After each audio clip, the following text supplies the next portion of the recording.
Good morning, everyone. My name is Sairam Sampatrao.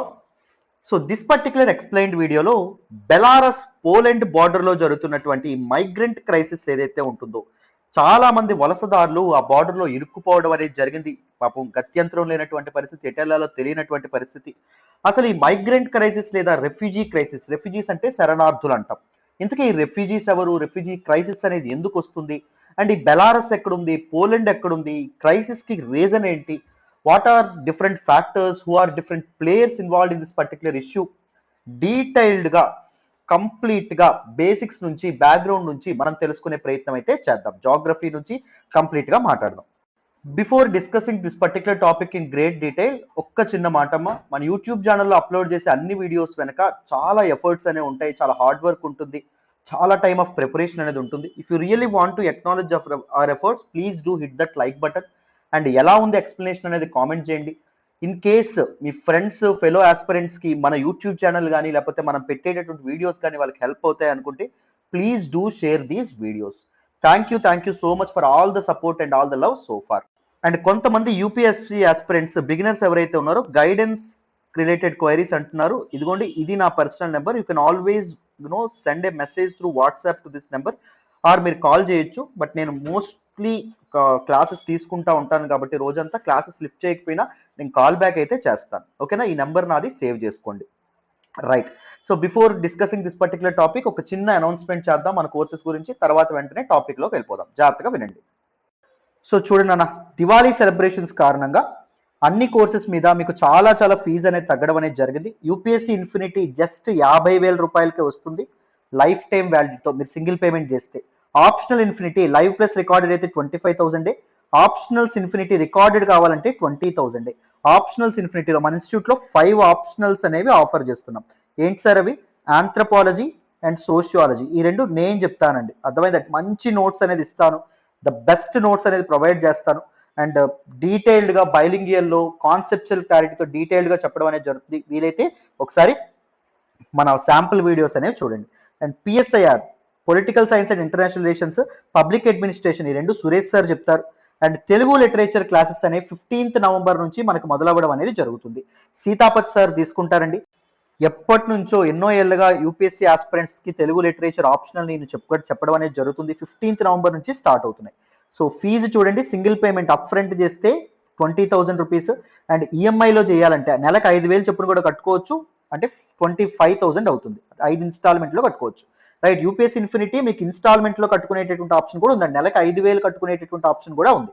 మేడంకి ఒకసారి phone చేయండి, 7893899553. ఇది Pratyusha madam number.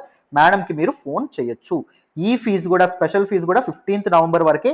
16th November నుంచి ఫీజు అనేది పెరగబోతుంది. మన ఇన్స్టిట్యూట్ లో ఆఫర్ చేసే అన్ని కోర్సెస్ మీద లైఫ్ టైం వ్యాలిడిటీ అనేది రావడం అనేది జరుగుతుంది. Make use of this opportunity. And NCERT foundation course కేవలం 12,000 రూపీస్ అండి.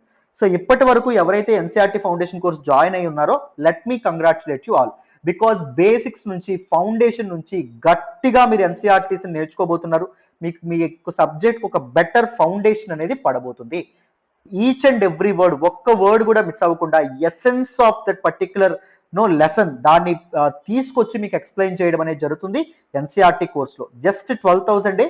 సో 16th నుంచి అది 15,000 అవ్వడం అనేది జరుగుతుంది. సో ఎనీ యూపీఎస్సీ సబ్జెక్ట్ మీరు 5,000, ఇవన్నీ సింగిల్ పేమెంట్ చేస్తే అండి. సో ఏ సబ్జెక్ట్ తీసుకున్నా, పాలిటీ తీసుకున్నా, హిస్టరీ తీసుకున్నా, ఎకానమీ తీసుకున్నా, జాగ్రఫీ తీసుకున్నా, ఎథిక్స్ తీసుకున్నా, ఎన్విరాన్మెంట్ తీసుకున్నా, కరెంట్ అఫైర్స్ తీసుకున్నా, ప్రిలిమ్స్ 2022 టెస్ట్ సిరీస్ తీసుకున్నా, మెయిన్స్ ఆన్సర్ రైటింగ్ తీసుకున్నా, జస్ట్ 5,000 రూపాయలకి లైఫ్ టైం వ్యాలిడిటీతో రావడం అనేది జరుగుతుంది. జస్ట్ 5,000 రూపాయలు. ఓకేనా, రికార్డెడ్ వెర్షన్లో మీరు హ్యాపీగా తీసుకోవచ్చు. నేను ఇక్కడ హిస్టరీని టీచ్ చేస్తానమ్మా. Ancient history, medieval history, modern history, post independence history, world history, art and culture, ఇవన్నీ కలిపి మీకు 5,000 రూపాయలకే రావడం అనేది జరుగుతుంది. బెస్ట్ నోట్స్ కూడా నేను ప్రొవైడ్ చేయడం అనేది జరుగుతుంది. అర్థమైందా? సో చక్కగా జాయిన్ అయ్యే ప్రయత్నం చేయండి, మీకు చాలా వాల్యూ అడిషన్ అనేది ఉంటుంది. కరెంట్ అఫైర్స్ కూడా నేను హ్యాండిల్ చేస్తాను. చక్కగా కరెంట్ అఫైర్స్ కూడా జాయిన్ అయ్యే ప్రయత్నం చేయండి if you really want to master current affairs. And anthropology, sociology optionals కూడా నేనే చెప్తాను. అండ్ PSIR public administration Suresh sir చెప్తారు. And Telugu literature optional Seethapathi sir చెప్తారు. సో చక్కగా ఉపయోగించుకోండి, జాయిన్ అవ్వండి. ఒక్కటి మాత్రం చెప్పనా, మీరు ఏదో ఒక ఇన్స్టిట్యూట్ని మన తెలుగు స్టేట్స్లో ది బెస్ట్ ఇన్స్టిట్యూట్ అనుకుంటారు. ఆ ఇన్స్టిట్యూట్ని మన ఇన్స్టిట్యూట్ని కంపేర్ చేయండి. So quality of teaching compare చేయండి, బేసిక్స్ నుంచి బ్యాక్గ్రౌండ్ నుంచి ప్రతి ఒక్కరికి అర్థమయ్యేటట్టు చెప్తున్నారో లేదో కంపేర్ చేయండి. అండ్ దాంతోపాటు ఫీజు కంపేర్ చేయండి, అండ్ దాంతోపాటు వ్యాలిడిటీ కంపేర్ చేయండి. ప్రతి దాన్ని పక్కన కంపేర్ చేసి నిజంగా మన ఇన్స్టిట్యూట్ మీకు వ్యాలిడేషన్ చేస్తుందంటే, మన ఇన్స్టిట్యూట్ వల్ల మీకు యూజ్ ఉంటుంది అని మీకు అనిపిస్తేనే, మన ఇన్స్టిట్యూట్ని మీరు కన్విన్స్ అయితేనే మీరు జాయిన్ అవ్వండి. ఓకేనా? సో అన్ని కోర్సెస్ మీద లైఫ్ టైం వ్యాలిడిటీ వస్తుంది. చక్కగా జాయిన్ అయ్యే ప్రయత్నం చేయండి. నన్ను నమ్మి జాయిన్ అవ్వండి. మీ నమ్మకం అయితే ఒమ్ము కాదు. మరొకసారి మన ఎక్స్ప్లెయిన్ వీడియోలోకి వెళ్ళిపోదామా? జాగ్రత్తగా వినాలి నాన్న. చూడండి అన్న, what exactly news? Belarus and Poland ఏవైతే ఉన్నాయో ఈ రెండు బార్డర్ షేర్ చేసుకుంటాయి. ఈ రెండు నైబరింగ్ కంట్రీస్. ఈ రెండు కంట్రీస్ యొక్క బార్డర్ దగ్గర థౌజండ్స్ ఆఫ్ మైగ్రెంట్స్, వేల సంఖ్యలో వలసదారులు ఎవరైతే ఉన్నారో వాళ్ళు ఇరుక్కుపోవడం అనేది జరిగింది. వాళ్ళు అక్కడ గుమిగూడుతూ ఉండడం అనేది జరిగింది. ఎందుకు అక్కడ గుమిగూడు ఉన్నారు? They are hoping to get in to western Europe అండి. Belarus is actually and eastern European country and Poland is actually western European country. So Poland మీదుగా వెస్టర్న్ యూరప్ కి వెళ్ళిపోదాము అని చెప్పి వీళ్ళు అనుకోవడం అనేది జరిగింది. వెస్టర్న్ యూరప్ వెళ్ళి అక్కడ సెటిల్ అవుదామని చెప్పి అనుకుంటున్నారు. అనుకున్నటువంటి వాళ్ళందరూ దేవర్ స్ట్రాండెడ్, అంటే ఇరుక్కుపోవడం అనేది జరిగింది బార్డర్ దగ్గర. అక్కడ చిన్న చిన్న క్యాంప్స్ ఏవైతే ఉన్నాయో క్యాంప్స్ అనేవి వేసుకోవడం అనేది జరిగింది. అండ్ పాలిష్ సెక్యూరిటీ ఫోర్సెస్, పోలాండ్కి సంబంధించినటువంటి భద్రతా దళాలు అండ్ భద్రతా బలగాల వాళ్ళు ఎవరైతే ఉన్నారో వాళ్ళని అడ్డుకుంటున్నారు. వాళ్ళ కంట్రీలోకి, పోలాండ్లోకి రాకుండా వాళ్ళని అడ్డుకోవడం అనేది జరుగుతుంది. సార్ మరి పోలాండ్ వాళ్ళు ఎందుకు అడ్డుకుంటున్నారు? మనుషులు వస్తే ప్రాబ్లం ఏంటి? What is the main reason these people are preventing them to enter to their country? So ఈ డీటెయిల్స్ అనేవి మనం తెలుసుకోవాలి. తెలుసుకునే ముందు మనం అసలు బెలారస్ ఎక్కడుందండి, ఇంతకీ పోలాండ్ ఎక్కడుందండి, ఈ టాపిక్స్ ఏవైతే ఉన్నాయో వాటిని డిస్కస్ చేయాలి. ఒకసారి వినాలి నాన్న. చూడండి నాన్న, మొదట బెలారస్ ఇదిగోండి ఈ కంట్రీ. బెలారస్ యొక్క బౌండరీస్ చూద్దాం. చూడండి, బెలారస్ షేర్స్ బార్డర్ విత్ రష్యాతో బార్డర్ షేర్ చేసుకుంటుంది in the eastern side. And western side Poland and దాంతో పాటు లిథియేనియాతో బార్డర్ షేర్ చేసుకోవడం అనేది జరుగుతుంది. నార్త్ వెస్టర్న్ సైడ్ లాట్వియాతో బార్డర్ షేర్ చేసుకోవడం అనేది జరుగుతుంది. డౌన్ సౌత్ ఉక్రెయిన్ తో బార్డర్ షేర్ చేసుకోవడం అనేది జరుగుతుంది. Very very important, right? Belarus once a part of USSR. So USSR గురించి మీకు తెలుసనే అనుకుంటున్నాను. నేను దీని మీద ఒక సెపరేట్ వీడియో కూడా చేస్తానులేండి వరల్డ్ హిస్టరీ సిరీస్ లో భాగంగా. 1945లో వరల్డ్ వార్ 2 ఏదైతే ఉంటుందో అది ఎండ్ అయిన తర్వాత ప్రపంచం బైపోలార్ అవ్వడం అనేది జరుగుతుంది. అంటే some countries United States of అమెరికాని బ్యాక్ చేస్తే కొన్ని కంట్రీస్ యుఎస్ఎస్ఆర్ ని బ్యాక్ చేయడం అనేది జరుగుతుంది. యుఎస్ఎస్ఆర్ కంప్రైజెస్ ఆఫ్ 15 నేషన్స్ అండి. 15 నేషన్స్ కలిపి యుఎస్ఎస్ఆర్ అనేటటువంటి ఒక పొలిటికల్ అండ్ దాంతోపాటు డిఫెన్స్ బ్లాక్ ఏదైతే ఉంటుందో అది ఏర్పాటు అవ్వడం అనేది జరిగింది. ఈ 15 నేషన్స్ మీ అందరికీ చాలా మందికి తెలియకపోవచ్చు. Ukraine is once a part of USSR and Moldova is once a part of USSR. Belarus is once a part of USSR. Russia is once a part of USSR. Lithuania, Latvia, Estonia are once a part of USSR. Georgia is once a part of USSR. Armenia, Azerbaijan are once a part of USSR. And దాంతో పాటు Uzbekistan, Kyrgyzstan, Kazakhstan, Turkmenistan, Tajikistan, they are also once a part of USSR. But USSR collapse 1991 తర్వాత USSR collapse ఎప్పుడైతే అయిందో ఈ 15 nations అనేవి sovereign independent republics గా మారడం అనేది జరిగింది. ఇండిపెండెంట్ కంట్రీస్ గా అవతరించడం అనేది జరిగింది. They are no more a part of USSR now. They will be governed on their own. వాళ్ళ తాలూకా డిఫెన్స్, ఎకానమీ అండ్ దాంతో పాటు అడ్మినిస్ట్రేషన్ కంప్లీట్ గా వాళ్ళ చేతుల్లోనే ఉండడం అనేది జరుగుతుంది. అర్థమైందా? సో నౌ లిథియేనియా ఏదైతే ఉంటుందో లిథియేనియా ఇప్పుడు ప్రెజెంట్ యూరోపియన్ యూనియన్ లో భాగంగా ఉంది. లాట్వియా కూడా యూరోపియన్ యూనియన్ లో భాగంగా ఉంది. ఎస్తోనియా కూడా యూరోపియన్ యూనియన్ లో భాగంగా ఉండడం అనేది జరిగింది. అండ్ పోలాండ్ కూడా యూరోపియన్ యూనియన్ లో భాగంగా ఉండడం అనేది జరిగింది. ఈవెన్ స్లోవాకియా, హంగేరీ, రొమానియా ఇవి కూడా యూరోపియన్ యూనియన్ లో భాగంగా ఉండడం అనేది జరిగింది. రైట్? యూరోపియన్ యూనియన్ మీకు తెలుసని అనుకుంటున్నాను. It is a black of 27 countries అండి. మొన్నటి వరకు 28 కంట్రీస్ కలిపి ఉండేది. అంటే యునైటెడ్ కింగ్డమ్ కూడా యూరోపియన్ యూనియన్ లో కలిపి ఉండేది. బట్ బ్రెక్సిట్ ద్వారా, బ్రిటన్ అనేది ఎగ్జిట్ అవ్వడం ద్వారా ఎప్పుడైంది, మొన్న January 1, 2021తో యూకే అనేది బయటకు వెళ్ళిపోవడం అనేది జరిగింది. యూరోపియన్ యూనియన్ నుంచి బయటకు వెళ్ళిపోవడం అనేది జరిగింది. అది సెపరేట్ అయిపోవడం అనేది జరిగింది. మళ్ళీ యూరోపియన్ యూనియన్ 27 కంట్రీస్ బ్లాక్ గా అవతరించడం అనేది జరిగింది. రైట్? అండ్ ఇక్కడ ఇంపార్టెంట్ జాగ్రఫికల్ ఎలిమెంట్స్ చూడండి అమ్మా. మీకు ఇక్కడ కనిపిస్తున్నటువంటిది బాల్టిక్ సీ. బాల్టిక్ సీతో మొత్తం ఎన్ని కంట్రీస్ షేర్ చేసుకుంటాయి బార్డర్? 9 కంట్రీస్ షేర్ చేసుకోవడం అనేది జరుగుతుంది. జాగ్రత్తగా గుర్తుపెట్టుకోవాలి. బాల్టిక్ సీతో 9 కంట్రీస్ షేర్ చేసుకుంటాయి. అందులో రష్యా కూడా మనకి బాల్టిక్ సీతో బార్డర్ ఏదైతే ఉంటుందో బార్డర్ షేర్ చేసుకోవడం అనేది జరుగుతుంది. నేను ఒక క్వశ్చన్ అడుగుతాను, చెప్పండి. బాల్టిక్ సీతో బార్డర్ షేర్ చేసుకునేటటువంటి నార్డిక్ కంట్రీస్ ఏంటి? నాకు కామెంట్ బాక్స్ లో తెలియజేయండి.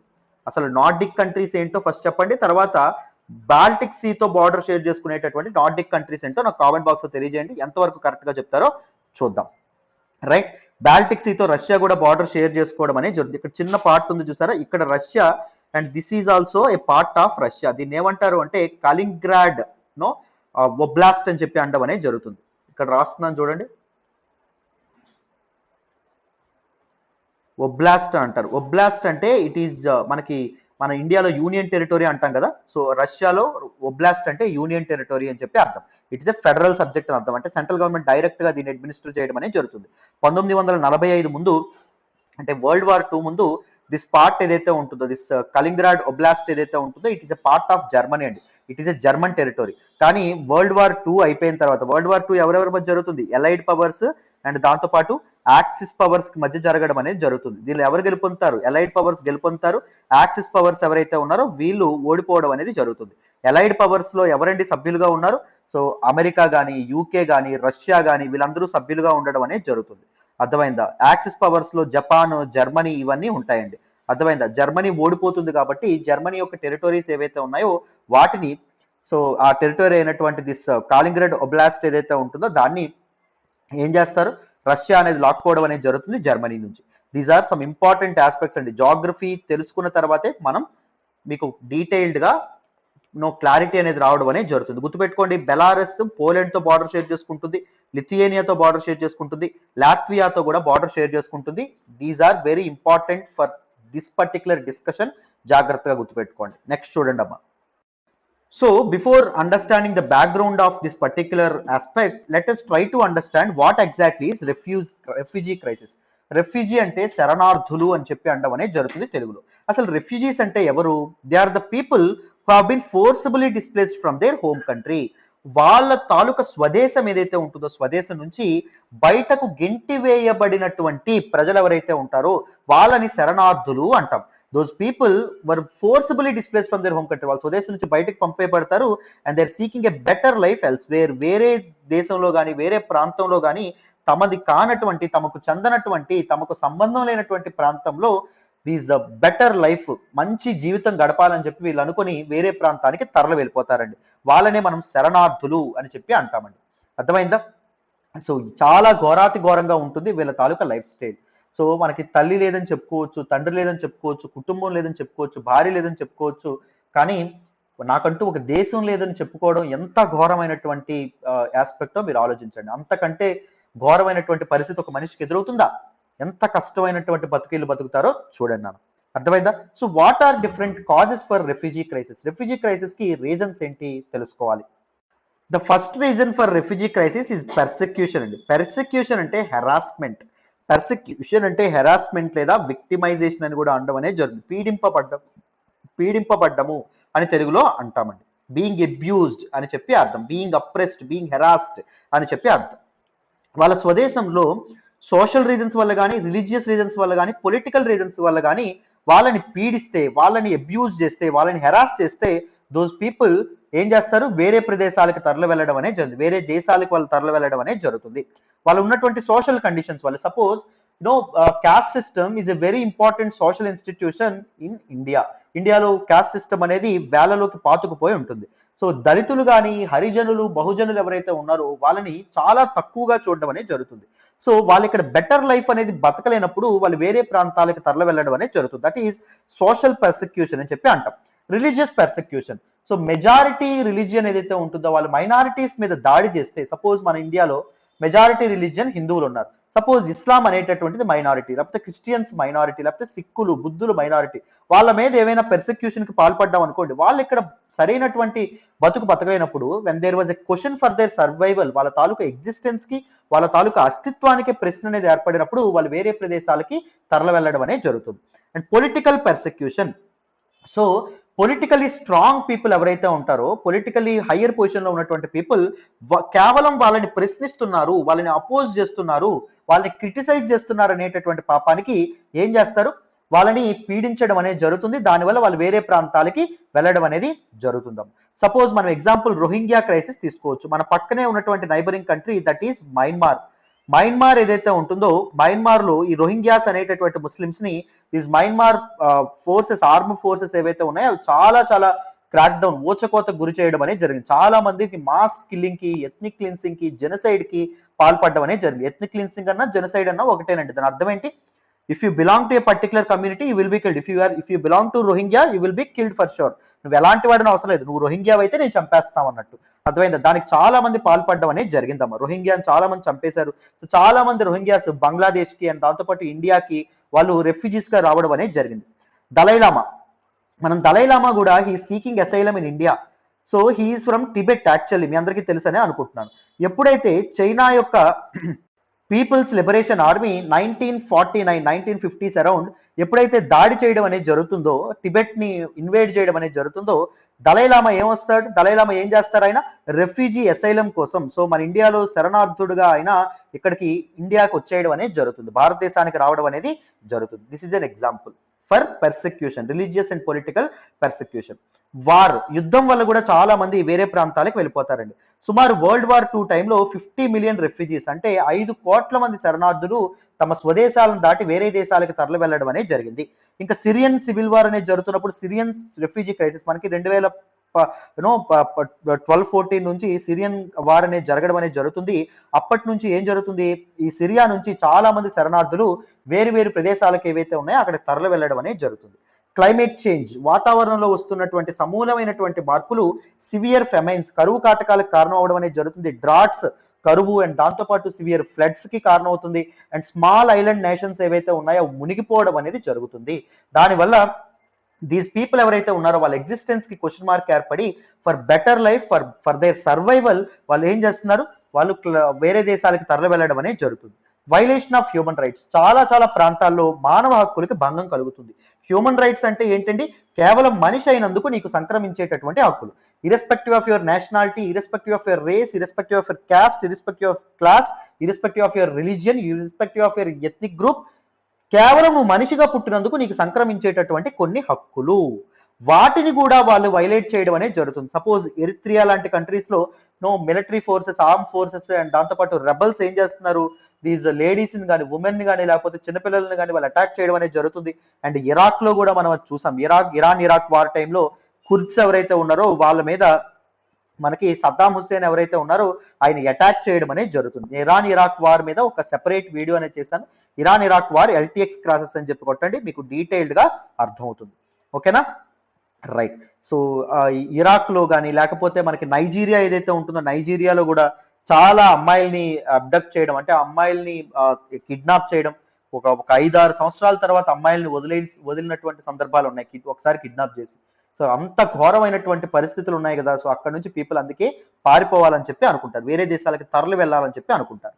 ఫినాన్షియల్ హార్డ్షిప్స్, సో విపరీతమైనటువంటి పావర్టీ, పేదరికం ఏదైతే ఉంటుందో పేదరికం, అండ్ దాంతోపాటు ఇన్ఫ్లేషన్ అంటే ద్రవ్యోల్బణం అంటాం, వస్తువుల తాలూకు ధరలు విపరీతంగా పెరిగిపోతున్నాయి అనుకోండి, సామాన్యుడు కొనలేనటువంటి స్టేజ్కి వస్తువుల తాలూకు ధరలు పెరిగిపోతున్నాయి అనుకోండి, సామాన్యుడు బతకలేనటువంటి పరిస్థితి, తన పెళ్ళాం బిడ్డల్ని పోషించుకోలేనటువంటి పరిస్థితి ఏర్పడింది అనుకోండి, అప్పుడు ఏం చేస్తారు, దీస్ రెఫ్యూజీస్, శరణార్థులు వేరే ప్రాంతాలకు వెళ్ళడం అనేది జరుగుతుంది. Suppose example Venezuelan refugee crisis 2014లో ఆయిల్ ధరలు ఏవైతే ఉన్నాయి, ప్రపంచ మార్కెట్లో, వరల్డ్ మార్కెట్లో ఆయిల్ రిజర్వ్స్ యొక్క కాస్ట్, చమురు నిల్వలు ఎప్పుడైతే పడిపోయినాయో, మన the highest producing oil producing nation Venezuela ఒక క్రైసిస్ లోకి వెళ్ళిపోవడం అనేది జరిగింది. ఎకనామికల్ ఇన్స్టెబిలిటీ వెనిజులాను ఆవరించడం అనేది జరిగింది.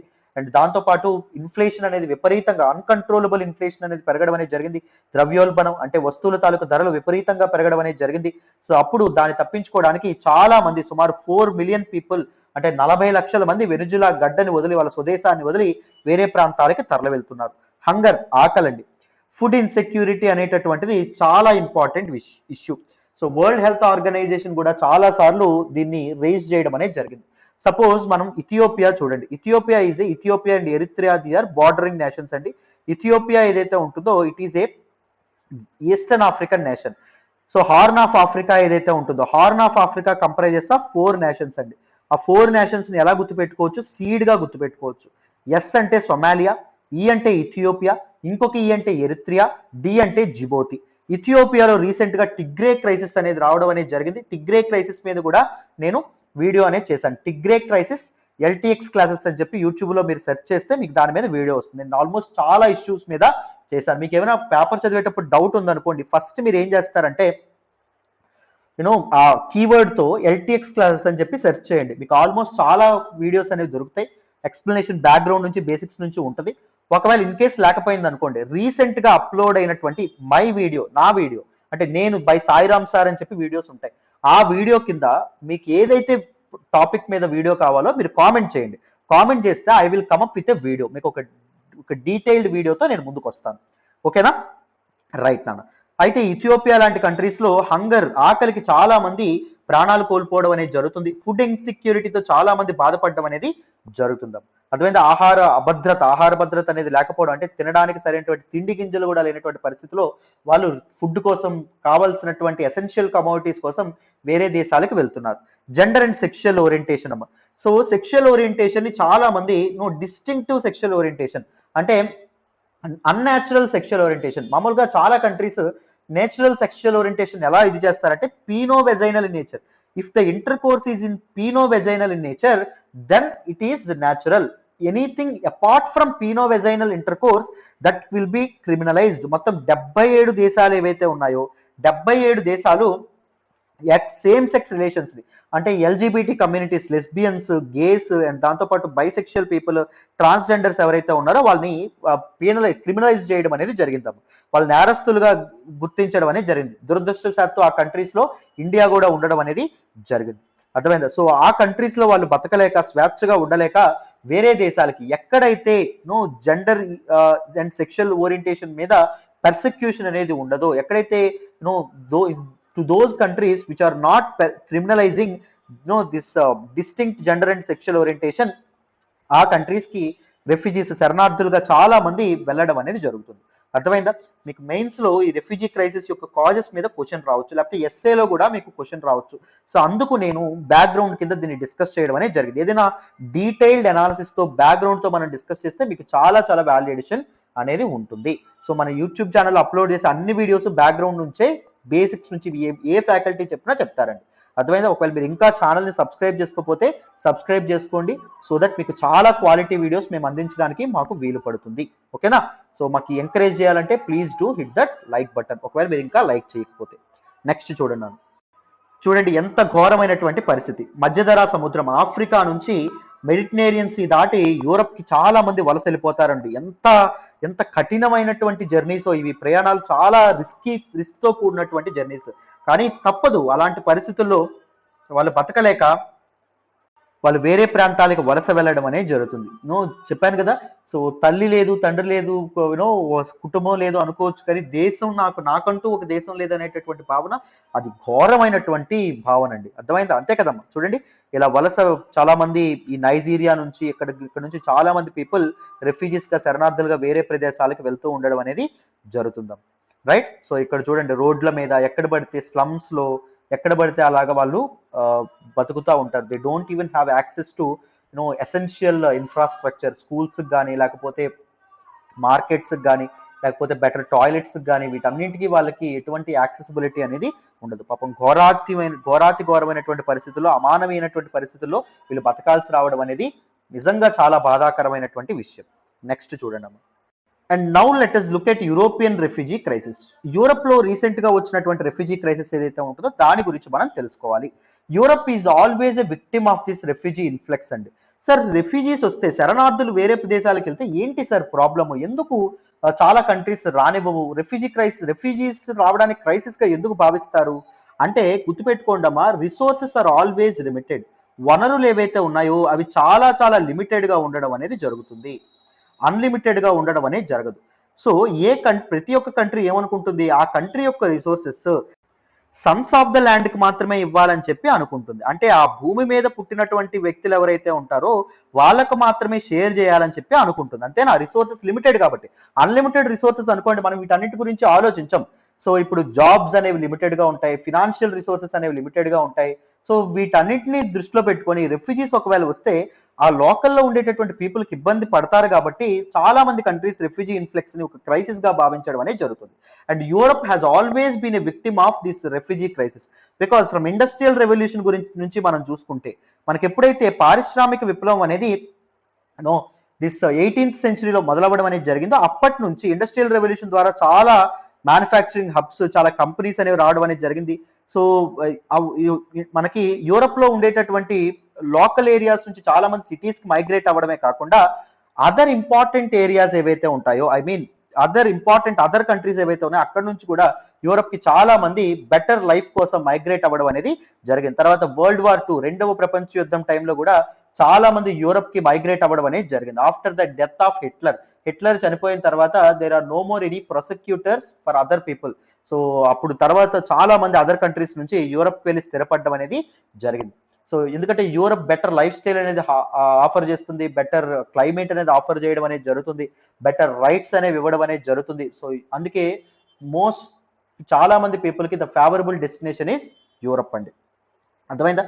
సో చూడండి, యూరోపియన్ రెఫ్యూజీ క్రైసిస్ అనేటటువంటి దాన్ని ఏమంటారంటే it is a period of significantly increased movement of refugees and migrants into Europe కి చాలా మంది 2010 సమయంలో 2010 సమయంలో చాలా మంది యూరోప్ కి వెళ్ళడం అనేది జరిగింది, శరణార్థులుగా మైగ్రెంట్స్ గా వెళ్ళడం అనేది జరిగింది. ఇందులో మోస్ట్లీ చాలా వరకు సిరియా నుంచి, ఆఫ్ఘనిస్తాన్ నుంచి, నైజీరియా నుంచి, ఇరాక్ నుంచి, ఎరిత్రియా నుంచి వెళ్ళడం అనేది జరిగింది. ఎందుకో చెప్పుకున్నాం, సిరియన్ సివిల్ వార్ ఏదైతే ఉంటుందో దాని గురించి మాట్లాడుకున్నాం. ఆఫ్ఘాన్ లో యుఎస్ ఏదైతే ఉంటుందో, యుఎస్ అండ్ తాలిబాన్ మధ్య ఇష్యూ ఏదైతే ఉంటుందో దాని వల్ల చాలా మంది ఆఫ్ఘనిస్తాన్ ప్రజలు యూరోప్ కి వెళ్ళడం అనేది జరిగింది. సో ది తాలిబాన్ ఇష్యూ గురించి ఎవరికైనా తెలియకపోతే నేను డీటెయిల్డ్ గా ఇన్ డెప్త్ బ్యాక్గ్రౌండ్ తో సహా ఏన్షియంట్ హిస్టరీ ఆఫ్ ఆఫ్ఘనిస్తాన్ నుంచి డీటెయిల్డ్ గా చెప్పాను. వీలైతే ఆ వీడియో చూడండి, తాలిబాన్ ఇష్యూ ఎల్టీఎక్స్ క్లాసెస్ అని చెప్పి వీలైతే కొట్టండి. అండ్ నైజీరియా ఏదైతే ఉంటుందో నైజీరియాలో కూడా చాలా హ్యూమన్ రైట్స్ వైలేషన్స్ అనేవి జరుగుతున్నాయి. ఇరాన్ ఇరాక్ వార్ లో భాగంగా సద్దాం హుస్సేన్ యొక్క అమానవీయమైనటువంటి ఈ డిసిషన్స్ ఏవైతే ఉన్నాయో వాటి వల్ల చాలా మంది ప్రజలు ఇరాక్ ను దాటి వెళ్ళడం అనేది జరిగింది. ఎరిత్రియాలో కూడా సివియర్ ఫెమైన్స్, డ్రాట్స్ రావడం వల్ల అండ్ హ్యూమన్ రైట్స్ వైలేషన్స్ అనేవి జరగడం వల్ల చాలా మంది యూరోప్ కి వెళ్ళాలని చెప్పి అనుకున్నారు. And different middle eastern conflicts, Israel Palestine conflicts కానీ, సో పాలస్తీనియన్ ప్రజల మీద ఇజ్రాయెల్ చేసినటువంటి దాడుల వల్ల పాలస్తీన్ ఏదైతే ఉంటుందో పాలస్తీన్ చెందినటువంటి ప్రజలు యూరోప్ కి వెళ్ళడానికి చాలా మంది సిద్ధపడడం అనేది జరిగింది. ఇజ్రాయెల్ పాలస్తీన్ కాన్ఫ్లిక్ట్ గురించి తెలియకపోతే Israel Palestine conflict LTX class అని కొట్టండి, నేనే డీటెయిల్డ్ గా దాని గురించి చెప్పాను. సిరియన్ సివిల్ వార్ గురించి చాలా మంది వీడియో చేయమన్నారు, నేను చేస్తాను ఒక 1 week or so I will do a video, ఓకేనా? చూడండి, and west sponsored Arab spring అనేది 2011 లో మొదలవ్వడం అనేది జరిగింది. మొదట ఎక్కడ మొదలైంది అంటే నార్త్ ఆఫ్రికన్ కంట్రీ అయినటువంటి ట్యునీషియా ఏదైతే ఉంటుందో అక్కడ మొదలైంది.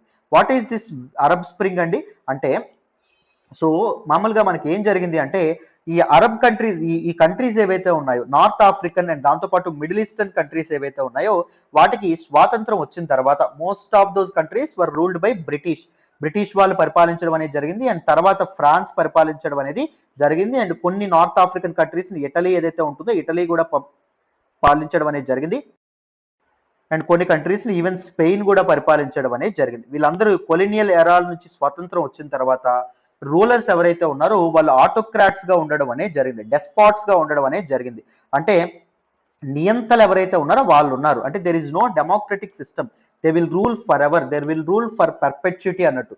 సో 25 ఏళ్ళగా 30 ఏళ్ళగా 50 ఏళ్ళగా కొంతమంది రూలర్స్ ఎవరైతే ఉన్నారో వాళ్ళు ఇప్పుడు గద్దాఫీ లాంటి రూలర్స్ ఎవరైతే ఉన్నారో లిబియాని చాలా ఏళ్ళు వాళ్ళు పరిపాలించడం అనేది జరిగింది. సో వాళ్ళు నియంతృత్వం ఏదైతే ఉంటుందో, దిస్ డెస్పటిజం ఏదైతే ఉంటుందో దాని నుంచి ప్రజల తాలూకు హక్కుల్ని కాపాడడానికి ప్రజలందరూ ఏం చేశారు, వాళ్ళందరినీ పవర్ నుంచి దించడానికి అంటే 10ల సంఖ్యలో దశాబ్దాలుగా ఆ కంట్రీస్ ని వెళ్తున్నటువంటి వ్యక్తులు ఎవరైతే ఉన్నారో, నియంతలు ఎవరైతే ఉన్నారో వాళ్ళని కూలదోయడానికి ఈ అరబ్ స్ప్రింగ్, ఈ విప్లవం ఏదైతే ఉంటుందో అది కొన్ని కంట్రీస్ లో మొదలవడం అనేది జరిగింది. ఫస్ట్ నార్థన్ ఆఫ్రికన్ కంట్రీస్ లో మొదలైంది, తర్వాత అది మిడిల్ ఈస్ట్ కూడా వ్యాపించడం అనేది జరిగింది. దీనికి వెస్టర్న్ కంట్రీస్ ఏవైతే ఉన్నాయో those who emphasise, those who advocate democracy, ప్రజాస్వామ్యాన్ని అడ్వకేట్ చేసేటటువంటి కంట్రీస్ ఏవైతే ఉన్నాయో అంటే యుఎస్ కానీ, యూకే కానీ, ఫ్రాన్స్ కానీ ఇవన్నీ స్పాన్సర్ చేసేయండి. వాళ్ళ రూలర్స్ కి ఎగనెస్ట్ గా పోరాడడానికి ప్రజలకి వీళ్ళే చాలా ఆర్మ్స్ కానీ డబ్బులు కానీ ఇవన్నీ వాళ్ళు అందించడం అనేది జరిగింది. సో అరబ్ స్ప్రింగ్ సమయంలో కూడా ఎప్పుడైతే ఆ పొలిటికల్ వాలటాలిటీ అనేది ఉండడం అనేది జరిగిందో, కేయోస్ అనేది ఉండడం అనేది జరిగిందో ప్రజలందరూ ఏం చేశారు, యూరోప్ కి వెళ్ళడం అనేది జరిగింది around 2010s. And terrorist insurgencies in Nigeria Pakistan లో ఈ ఉగ్రవాద దాడులు ఏవైతే ఉన్నాయో వాటి వల్ల కూడా చాలా మంది ఈ ప్రాంతాల నుంచి ప్రజలు యూరోప్ కి వెళ్ళడానికి చాలా మొగ్గు చూపారు. సిరియన్ సివిల్ వార్ ఒకటి, ఆఫ్ఘాన్ వార్ ఒకటి, ఇరాన్ ఇరాక్ వార్ ఒకటి, ఇజ్రాయెల్ పాలస్తీన్ కాన్ఫ్లిక్ట్ ఒకటి, అండ్ యమన్ క్రైసిస్ మీద కూడా నేను వీడియో చేశాను. యమన్ క్రైసిస్ ఎల్టీఎక్స్ క్లాస్ అని కొట్టండి, మీకు డీటెయిల్గా యమన్ క్రైసిస్ గురించి కూడా అర్థం అవుతుంది. అండ్ వెస్టర్న్ సహారా కాన్ఫ్లిక్ట్, దీని గురించి నేను హిందూ అనాలిసిస్ లో కొన్నిసార్లు చెప్పాను, బట్ వీడియో చేయలేదు. దీని గురించి కూడా ఒక రోజు మాట్లాడదాం. సో ఈ డిఫరెంట్ కాన్ఫ్లిక్ట్స్ ఏవైతే ఉన్నాయో, మనం ఆల్రెడీ మాట్లాడాం కదా, వార్స్ ఆ సమయంలో ఏం చేస్తారు, చాలా మంది పీపుల్ అక్కడ ఉండలేక వేరే ప్రాంతాలకు వెళ్ళి స్థిరపడడం అనేది జరుగుతుంది. సో అందుకే చాలా మంది యూరప్ కి రెఫ్యూజీస్ గా, శరణార్థులుగా వెళ్లాల్సి రావడం అనేది జరిగింది ఆ సమయంలో, right. So European refugee crisis ని ఎదుర్కోవడానికి European countries and European union ఏవైతే ఉన్నాయో అవి చాలా పాలసీస్ తో ముందుకు రావడం అనేది జరిగింది. మొత్తానికి చాలా వరకు కంట్రోల్ చేయగలిగాయి, but still refugee crisis has always been a serious challenge for all the European nations అండి. అర్థమైందా? సో ఇక్కడ వరకు క్లారిటీ వచ్చిందనే అనుకుంటున్నాను. నెక్స్ట్ చూడండి అమ్మ. మరి ఇప్పుడు బెలారస్ పోలాండ్ ఈ మధ్యలో బార్డర్ ఇష్యూ ఏదైతే ఉంటుందో దాని వెనక కారణం ఏంటి? Look at this gentlemen on the screen. His name is Alexander Lukashenko. Alexander Lukashenko he's a despot అండి, హీఈస్ ఎ డిక్టేటర్. ఇతను ఒక నియంత అని చెప్పి మనం అనుకోవచ్చు. అర్థమైందా? సో మనం ఏం చెప్పుకున్నాము, బెలారస్ ఏదైతే ఉంటుందో Belarus is once a part of USSR అని చెప్పి చెప్పుకున్నాం ఇందాక, అంతేనా? యుఎస్ఎస్ఆర్ కొలాప్స్ అయిపోయిన తర్వాత బెలారస్ అనేది ఒక ఇండిపెండెంట్ సావరెన్ రిపబ్లిక్ గా మారడం అనేది జరుగుతుంది. సో 1991లో యుఎస్ఎస్ఆర్ కొలాప్స్ అయిపోతే 1994 1994లో ఈయన అధికారంలోకి రావడం అనేది జరుగుతుందమ్మా. అర్థమైందా? He becomes the president of this Belarus. 1994 నుంచి ఈవెన్ ఇప్పటి వరకు ఈయనే అధికారంలో ఉండడం అనేది జరుగుతుంది. సో రీసెంట్ గా లాస్ట్ ఇయర్ 2020లో బెలారస్ లో ఎలక్షన్ అనేది జరగడం అనేది జరిగింది, ఆగస్ట్ ఎలక్షన్. సో అందులో ఈ authoritarian and this dictator president అయినటువంటి అలెగ్జాండర్ లుకషెంకో ఎవరైతే ఉన్నారో ఆయన ఎలక్ట్ అవ్వడం అనేది జరిగింది ఫర్ 6th టర్మ్ అండి. సో ప్రతిసారి ఎలక్షన్స్ జరిగిన ప్రతిసారి ఈయన దాని ఎలక్షన్స్ ని గ్యాంబుల్ చేస్తున్నారు, ఎలక్షన్స్ ని రిగ్ చేస్తున్నారు. సో ఈయన మామూలుగా ఎలక్ట్ అవ్వకూడదు, ఆ పోలీసుల్ని, అధికారాలని, బ్యూరోక్రాట్స్ ని, సివిల్ సర్వెంట్స్ ని ఈయన చేతుల్లో ఉంచుకొని నడిపిస్తున్నారు. Is not actually should come to power అనే విధంగా డెమోక్రసీ అనేది అక్కడ ప్రజలకు పవర్ అనేది ఉండట్లేదు, ఈయన రిగ్ చేస్తున్నారు, మ్యానిపులేట్ చేస్తున్నారు అని చెప్పి వెస్టర్న్ నేషన్స్, చాలా నేషన్స్ అక్యూజ్ చేయడం అనేది జరిగింది. ఈవెన్ ఆగస్ట్ 2020 ఎలక్షన్స్ తర్వాత కూడా ఈ ఎలక్షన్స్ లో కూడా ఈయన ఎన్నికవడంతో మళ్ళీ western countries, US, UK, France, Switzerland, Canada, ఈ కంట్రీస్ ఏవైతే ఉన్నాయో ఇవన్నీ వాటి తాలూకా యూరోపియన్ యూనియన్ వాటి తాలూకా కన్సర్న్ రైజ్ చేయడం అనేది జరిగింది. Even opposition parties, civil society groups from Belarus and western countries ఏవైతే ఉన్నాయో అవన్నీ ఈ రిజల్ట్ అనేటటువంటిది it is a fake result అని వాటిని రిజెక్ట్ చేయడం అనేది జరిగింది.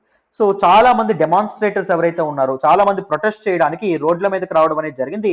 సో బెలారస్ అథారిటీస్ ఏం చేశారు, సో ఈ రోడ్ల మీదకి వచ్చి ఎవరైతే ప్రొటెస్ట్ చేస్తున్నారో ఎవరికి అగెనెస్ట్ గా, లుకషెంకో గారికి అగెనెస్ట్ గా, సో వాళ్ళందరినీ 35,000 పీపుల్, అరౌండ్ 35,000 పీపుల్ అరెస్ట్ చేయడం అనేది జరిగింది. చాలా మంది పీపుల్ మీద పెర్సిక్యూషన్ కి, అఘాయిత్యాలకు వాళ్ళు పాల్పడడం అనేది జరిగిందమ్మ. అర్థమైందా? సో తర్వాత European Union, United States of America, Canada, Switzerland ఇవన్నీ they all impose sanctions on Lukashenko's government. ఇవన్నీ బెలారస్ మీద ఆంక్షలు విధించడం అనేది జరిగింది. ఆంక్షలు అంటే మామూలుగా ఎక్కువగా ఏముంటాయంటే ఎకనామిక్ శాంక్షన్సే ఉంటాయి. అంటే బెలారస్ లో తయారు చేసినటువంటి వస్తువులు వీళ్ళు కొనడం మానేస్తారు. దానివల్ల బెలారస్ ఏదైతే ఉంటుందో దాని ట్రేడ్ కి, దాని గ్రోత్, ఎకనామిక్ గ్రోత్ కి ఇబ్బంది రావడం అనేది జరుగుతుంది. అంతేనా? తప్పకుండా ప్రాబ్లం రావడం అనేది జరుగుతుంది. సో రిటాలియేటరీ యాక్షన్ గా ఎకనామిక్ శాంక్షన్స్ ఏవైతే ఉన్నాయో అవి వేస్తారన్నమాట. అర్థమైందా? సో ఎందుకంటే ప్రభుత్వాన్ని క్రిటిసైజ్ చేస్తున్నటువంటి, ప్రభుత్వానికి ఎగనెస్ట్ గా నిరసన తెలుపుతున్నటువంటి వ్యక్తుల మీద ఎప్పుడైతే ఈయన లాఠీ జారీ చేశారో, అంటే లాఠీని విదిలించారో, సో వెంటనే వెస్టర్న్ నేషన్స్ డెమోక్రసీని, ప్రజల చేతుల్లో పవర్ ఉండాలి అని అడ్వకేట్ చేసేటటువంటి వెస్టర్న్ నేషన్స్ కోపం రావడం అనేది జరిగింది. నెక్స్ట్ చూడండి. సో నెక్స్ట్ ఒక ఇన్సిడెంట్ జరుగుతుంది, that is flight hijack and air piracy by Belarus. Belarus ఏం చేస్తుందో చూడండి. మే 2021లో ఒక ఫ్లైట్ హైజాక్ కి బెలారస్ గవర్నమెంట్ ఏదైతే ఉంటుందో అది పాల్పడడం అనేది జరుగుతుంది. అంటే ఈ ఇయర్ మే, మొన్నటికి మొన్న. సో గ్రీస్ క్యాపిటల్ అథెన్స్ ఏదైతే ఉంటుందో అక్కడి నుంచి మనకి లుథియానా ఏదైతే ఉంటుందో, లుథియానాకి వెళ్ళేటటువంటి ఫ్లైట్ ని వీళ్ళు హైజాక్ చేస్తారు. Greece to Lithuania flight was diverted to Minsk. Belarus capital Minsk అని చెప్పామా, చూడండి ఇక్కడ వరకు వచ్చి ఇక్కడ నుంచి డైవర్ట్ చేయడం అనేది జరిగింది. ఆ ఫ్లైట్ ని మిన్స్క్ కి తరలించడం అనేది జరుగుతుంది.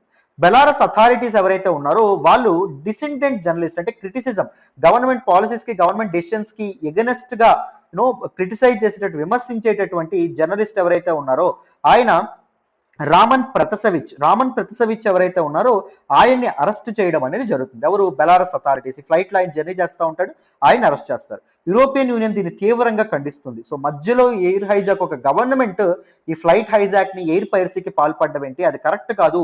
The called it air piracy. Air piracy అంటే సింపుల్ ఫ్లైట్ హైజాక్ అని చెప్పి అర్థమైందా?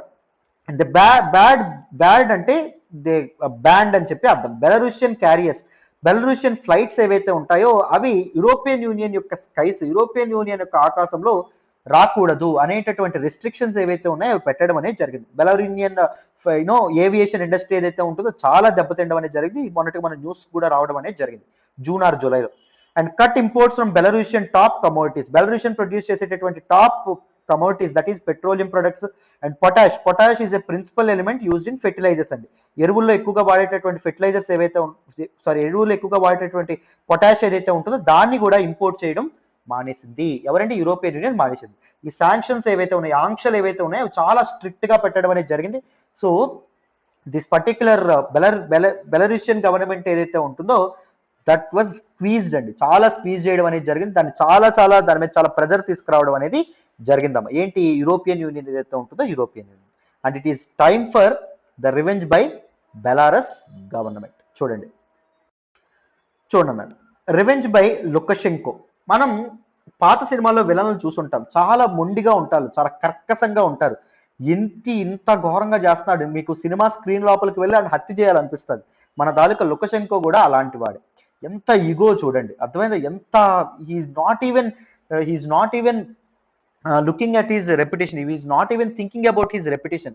ఆయన గౌరవం గురించి కూడా ఆయన ఆలోచించట్లా. వాడు నాకు చెంపదెబ్బ కొట్టాడు, వాడికి నేను బాంబు పెట్టి బ్లాస్ట్ చేసేయాలి అనేటటువంటి తీవ్రమైనటువంటి కోరిక.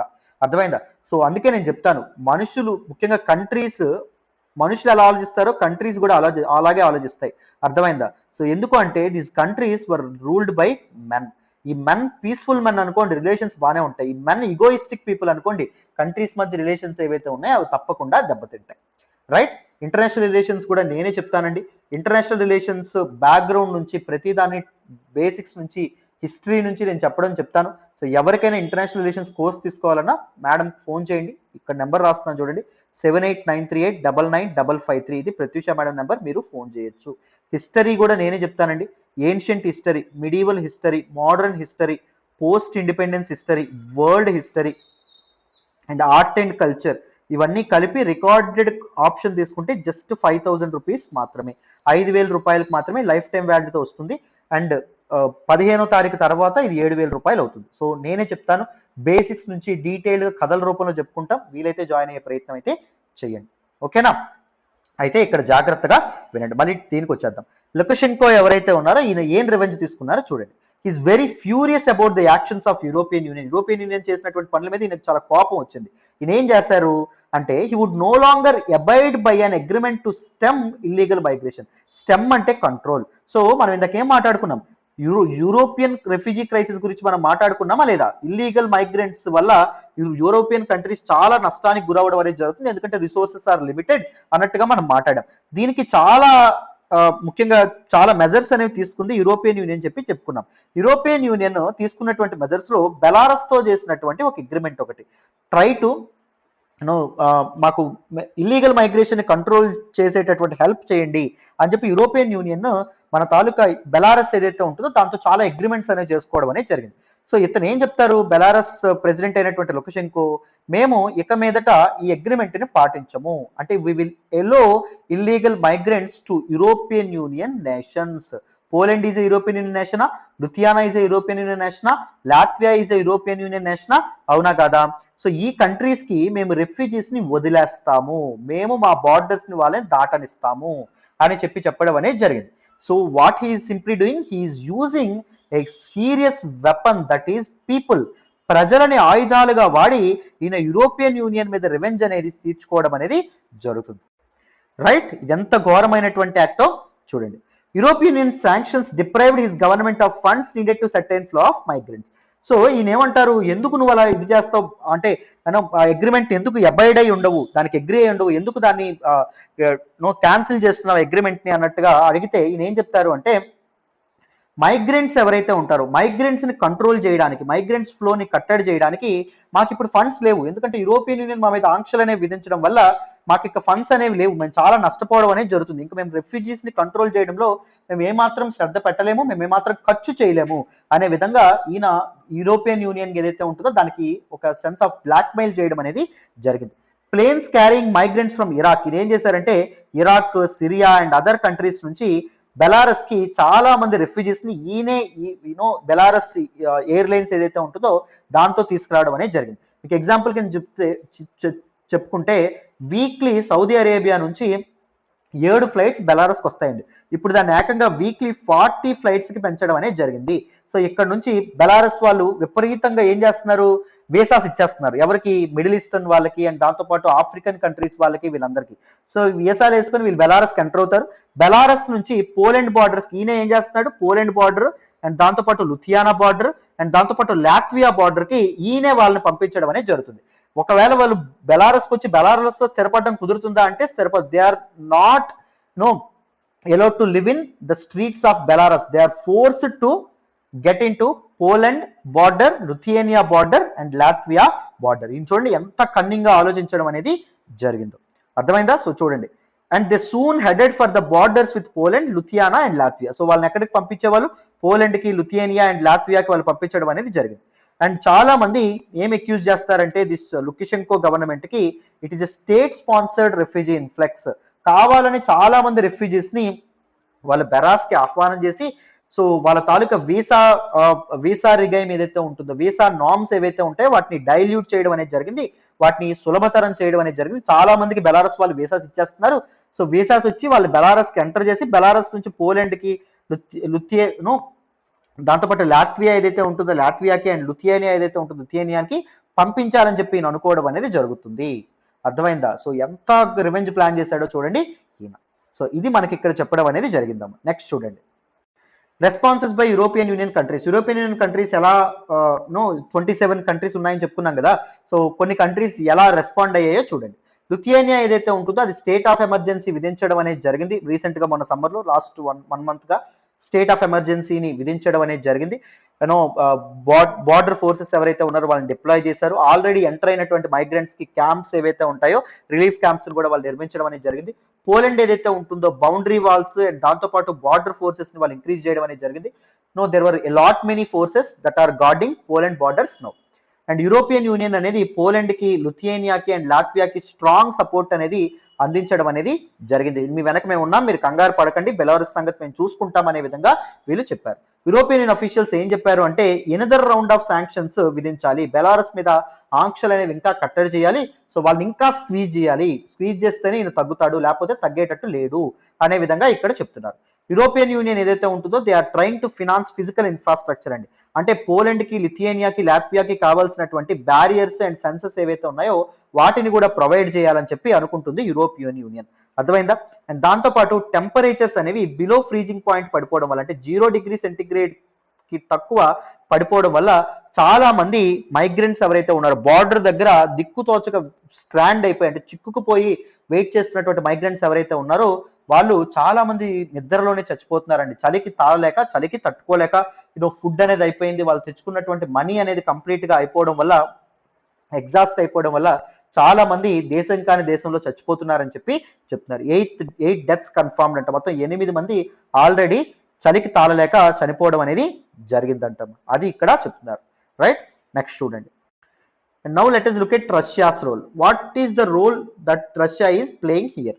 సో బెలారస్ అనేటటువంటిది, బెలారస్ కంట్రీ ఏదైతే ఉంటుందో దానికి రష్యా అనేది ఒక strongest allied, because once there were USSR member countries, USSR countries లుగా వీళ్ళు ఉండడం అనేది జరిగింది. ఎప్పటి నుంచో బెలారస్ కి, రష్యాకి మంచి సపోర్ట్ అనేది ఉండడం అనేది జరిగింది. అండ్ దిస్ రష్యన్ గవర్నమెంట్ ఏదైతే ఉంటుందో మన లుకషెంకో గవర్నమెంట్ కి ఎప్పుడు కావాల్సినప్పుడు అంతా లోన్స్ అండ్ అప్పులు అండ్ పొలిటికల్ సపోర్ట్ ఏదైతే ఉంటుందో ఎప్పుడు అందిస్తూ రావడం అనేది జరిగింది. ఇద్దరి మధ్య స్ట్రాంగ్ రిలేషన్ అనేది ఉండడం అనేది జరిగింది, ఫ్రెండ్షిప్ అనేది ఉండడం అనేది జరిగింది. రష్యన్ ఫారెన్ మినిస్టర్ అయినటువంటి సెర్జే లావ్రావ్ ఎవరైతే ఉన్నారో ఆయన ఏం చెప్పారు అంటే migrant force resulted from the US led wars. ఇప్పుడు రష్యన్ ఫారెన్ మినిస్టర్ ఏమంటున్నారు, దీనికి అంతటికీ కారణం వెస్టర్న్ నేషన్స్ కారణము, అంటే United States of America and దాంతో పాటు యూరోపియన్ యూనియన్ ఇవి కారణం. ఎందుకంటే రష్యాకి వెస్టర్న్ నేషన్స్ కి ఎప్పుడు పని చేయదు, ఎందుకంటే ఐడియాలజికల్ కాన్ఫ్లిక్ట్ అనేది ఉండడం అనేది జరిగింది. రష్యా ఫాలోస్ మీ అందరికీ తెలుసు communism, and these people are capitalist countries. So ఏవి US, UK, France and other European countries ఏవైతే ఉన్నాయో అవి మీ అందరికీ తెలుసనే అనుకుంటున్నాను. సో వీటన్నింటికి మైగ్రెంట్ ఫ్లోకి కారణం ఏంటి అంటే బెలారస్ కాదు, యుఎస్ అని చేసినటువంటి వార్స్. ఎగ్జాంపుల్ చెప్పాలంటే ఇరాక్ వార్లో యుఎస్ అనేది ఎంటర్ అయింది. తర్వాత డిఫరెంట్ వార్స్ ఏవైతే ఉన్నాయి వార్స్ లో యుఎస్ అనేది ఎంటర్ అవ్వడం అనేది జరిగింది. US invaded Iraq also. And దాంతోపాటు ఆఫ్ఘనిస్తాన్ లో యుఎస్ రీసెంట్ గా తాలిబాన్ ఇష్యూ, మామూలుగా మనకి 9/11 అటాక్స్ ఏవైతే జరిగాయో 2001లో, దాని తర్వాత యుఎస్ అనేది ఆఫ్ఘనిస్తాన్ ఇన్వేట్ చేయడం అనేది జరిగింది.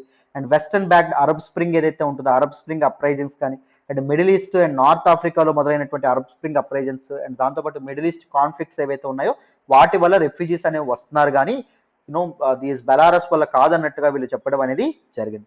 He challenged the EU to offer financial assistance to Belarus to deal with the influx. So Belarus లోకి చాలా మంది మైగ్రెంట్స్ వస్తున్నారు, Belarus is suffering. So European union వల్ల కదా అండ్ వెస్టర్న్ నేషన్స్ వల్ల కదా ఈ బెలారస్ అనేది మైగ్రెంట్ ఇన్ఫ్లక్స్ అనేది మైగ్రెంట్ క్రైసిస్ అనేది ఫేస్ చేస్తుంది. So European union should give financial assistance, ఎంతో కొంత ధన సహాయం అనేది బెలారస్ కి చేయాలి to get rid of this crisis, to come out of this crisis అన్నట్టుగా చెప్పారండి. So this is all about this migrant crisis at Belarus Poland border. So detailed గా ఇన్ డెప్త్ మీకు ఈ ఆర్టికల్ అనేది అర్థమైందనే అనుకుంటున్నాను. రైట్, బ్యాక్గ్రౌండ్ నుంచి basics నుంచి నేర్చుకున్నారని అనుకుంటున్నాను. మీకు నా ఎక్స్ప్లెనేషన్ వస్తున్నట్టయితే please do hit that like button. ఎలా ఉందనేది కామెంట్ చేయండి, మీ ఫ్రెండ్స్తో ఫెలో ఆస్పిరెంట్స్తో షేర్ చేసుకోండి, వాళ్ళకి ఉపయోగపడుతుందని మీకు అనిపిస్తే. అండ్ ఛానల్ ఇంకా సబ్స్క్రైబ్ చేసుకోకపోతే సబ్స్క్రైబ్ చేసుకోండి ఫర్ మోర్ క్వాలిటీ వీడియోస్. ఓకేనా? రైట్ నాన్న. So this is all about this explained video. మళ్ళీ ఇంకొక వీడియోలో కలుద్దాం. బాయ్ నాన్న.